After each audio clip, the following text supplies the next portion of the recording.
ধন্যবাদ ভারতীয় cricket board বিসিসিআইকে, ধন্যবাদ দিল্লি ক্যাপিটালসকে, মুস্তাফিজুর রহমানকে সুযোগ দেওয়ার জন্য এই বাংলাদেশকে রিপ্রেজেন্ট করার জন্য পৃথিবীর সবচেয়ে বড় টুর্নামেন্ট আইপিএলে।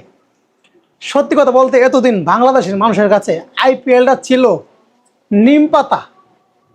এতদিন বাংলাদেশের মানুষের কাছে আইপিএলটা ছিল নিম পাতার মতো। কারণ আইপিএল যেদিন থেকে স্টার্ট হয়েছে সেদিন থেকেই এই বাংলাদেশি ক্রিকেটার একজন হইলেও কিন্তু ছিল, কিন্তু এই 2025 আইপিএলে বাংলাদেশি ক্রিকেটার একজনও নাই। তো এটা খুবই স্বাভাবিক ব্যাপার। আসলে আইপিএল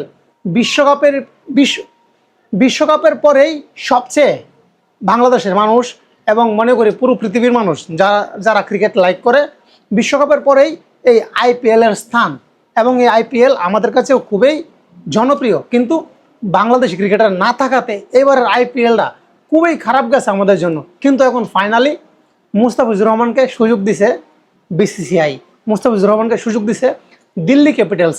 এখানে আমি কেন বারবার বিসিসিআই এর কথা বলতেছি, ভারতীয় ক্রিকেট বোর্ড যদি না চাইতো তাহলে কখনোই বাংলাদেশি কোনো ক্রিকেটার আইপিএলে কিন্তু খেলতে পারল না। আপনারা জানেন যে রাজনৈতিক অবস্থা বাংলাদেশ এবং ইন্ডিয়ার মধ্যে কিন্তু অনেকটাই গ্যাপ।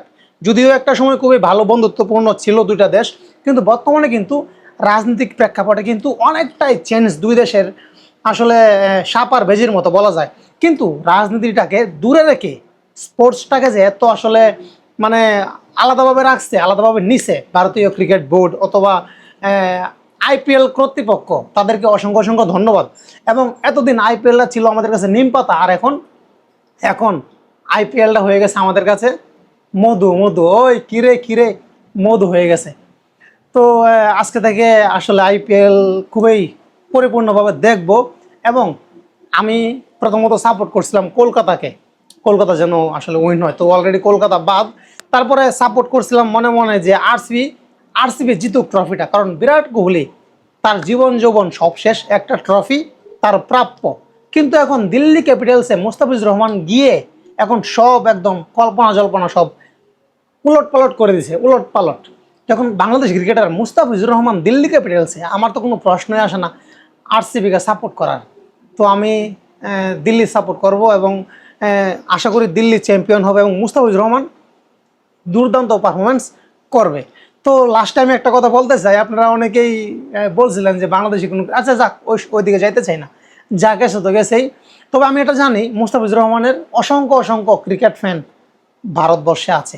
তো সবাই মুস্তাফিজকে সাপোর্ট করবেন, দিল্লি ক্যাপিটালসকে সাপোর্ট করবেন। ধন্যবাদ। আবারও আমি বিসিসিআই এবং আইপিএলের কর্তৃপক্ষ সবাইকে ধন্যবাদ দিতে চাই।